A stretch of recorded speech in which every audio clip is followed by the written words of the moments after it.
안녕하세요. 연세준TV 연세준 성형외과 이승조 원장입니다.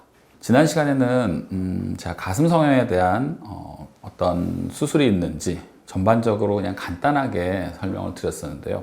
수술 방법, 어떤 보형물이 있는지 그런 것들 조금 개괄적으로 설명드렸고, 오늘은 이제 전에 말씀드렸던 것처럼 가슴 성형 수술의 궁금증에 대해서 질문 받고 또 거기에 대한 답변을 드림으로써 많은 분들이 궁금해하시는 부분들을 좀 해결해 드려 볼 수 있게끔 도움을 드리는 방향으로 영상을 찍어 보도록 하겠습니다.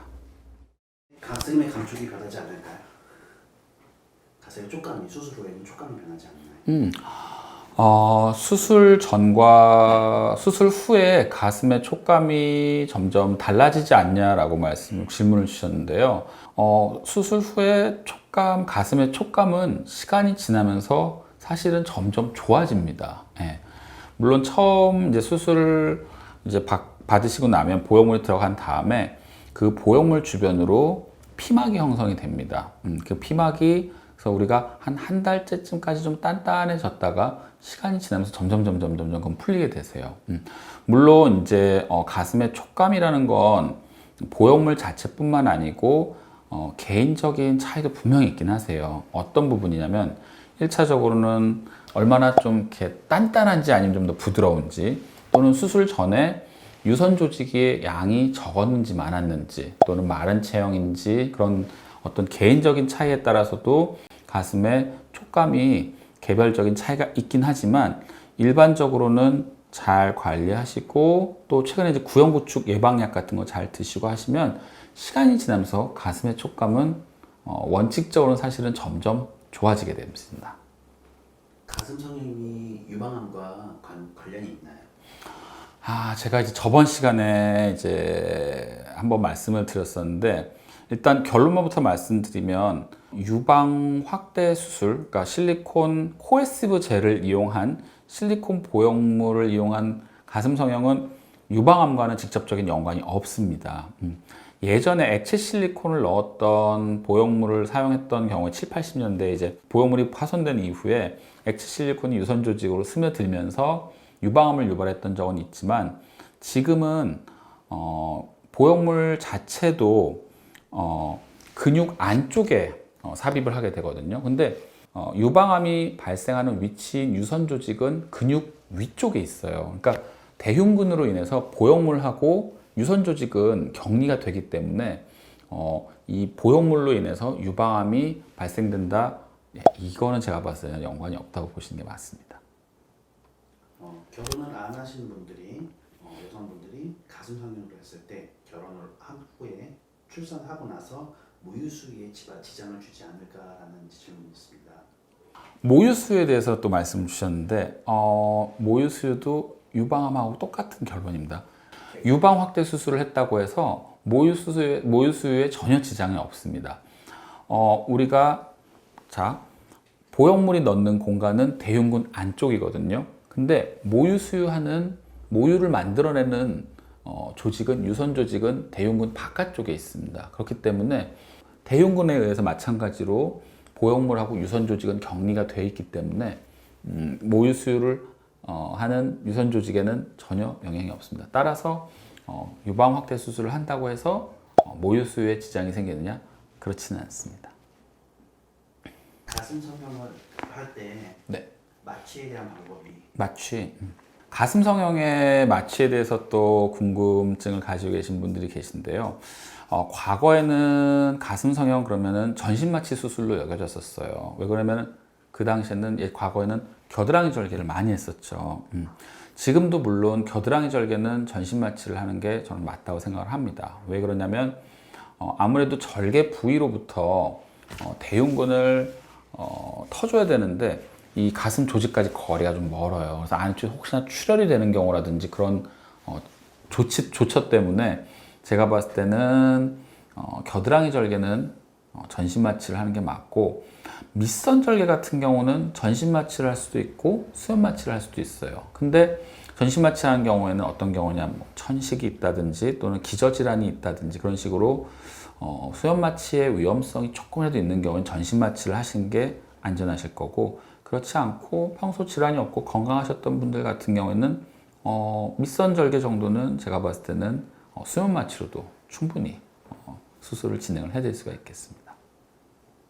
요 근래에 환자분들한테 네. 환자분들이 가장 많이 하는 그 절개 부위가 어딘지 절개 부위.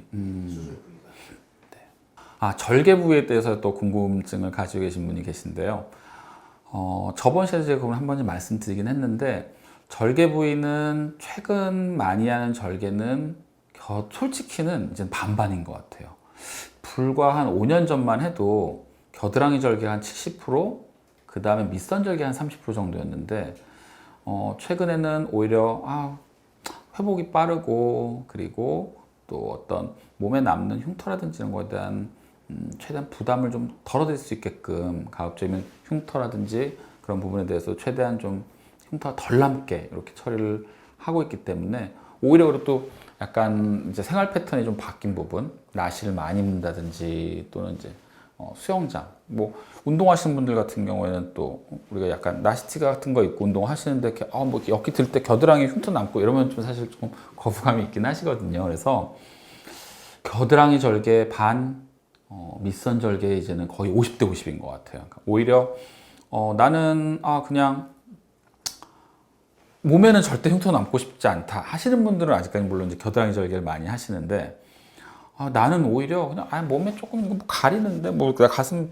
가려서 보이지도 않고 뭐 밑선 이거 누구 쳐다보지도 않을 건데, 오히려 나는 오히려 팔 들었을 때 여기가 좀 신경 쓰여 이러면 오히려 원치 않아 하시는 분들이 계셔서, 정말 최근에는 밑선 절개랑 겨드랑이 절개 비율은 한 50% 50%이 정도로 많이 바뀐 것 같아요. 물론 서구권 같은 경우는 거의 90% 이상은 사실은 뭐 밑선 절개, 뭐 드물게 유륜 절개고, 겨드랑이 절개는 사실은 이제 동양권에서 많이 시행을 하는, 아무래도 내시경 수술을 해야 되다 보니까 그런 차이점이 있죠.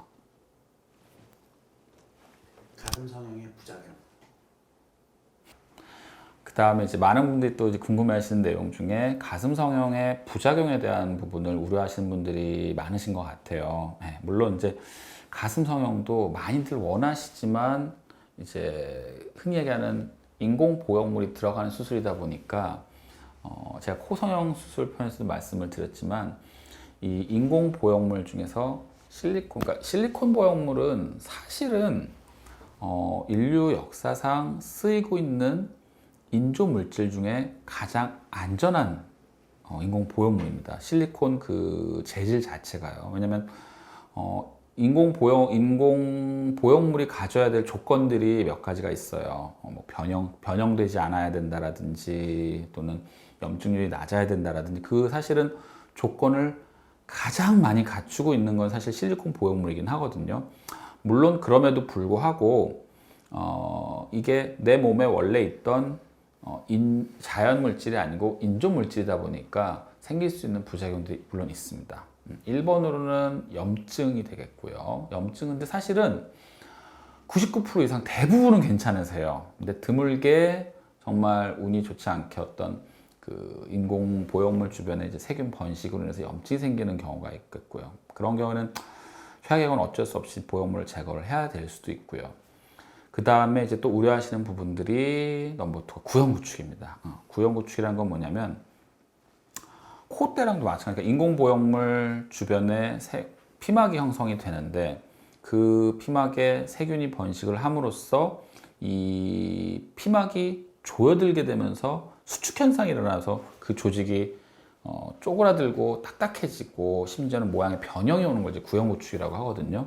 그래서 이런 구형구축 같은 경우는 기본은 염증이기 때문에 염증이 생기지 않도록 수술을 받으시는 게 중요하고, 구형구축이 생기지 않게끔 촉감이 좋아지게끔 얼마든지 그런 것들은 할 수 있는 방법들이 있습니다. 근데 가장 사실 제가 봤을 때 중요한 부분은 수술이 잘 돼야 됩니다. 그러니까 수술 때 최대한 지혈을 잘 하고, 출혈이 많으면 아무래도 그게 염증을 유발할 수가 있게 되거든요. 그리고 보형물을 삽입을 할 때도 최대한 무균적으로 삽입을 하고, 수술 시간을 최대한 줄여서라든지 그렇게 해서 그런 염증이나 구형구축을 확률적으로라도 최대한 줄일 수 있는 방법은 그래도 경험 많고 숙련된 전문의 선생님한테 수술을 받는 것이 제가 봤을 때는 그런 염증과 구연구축 같은 부작용을 줄일 수 있는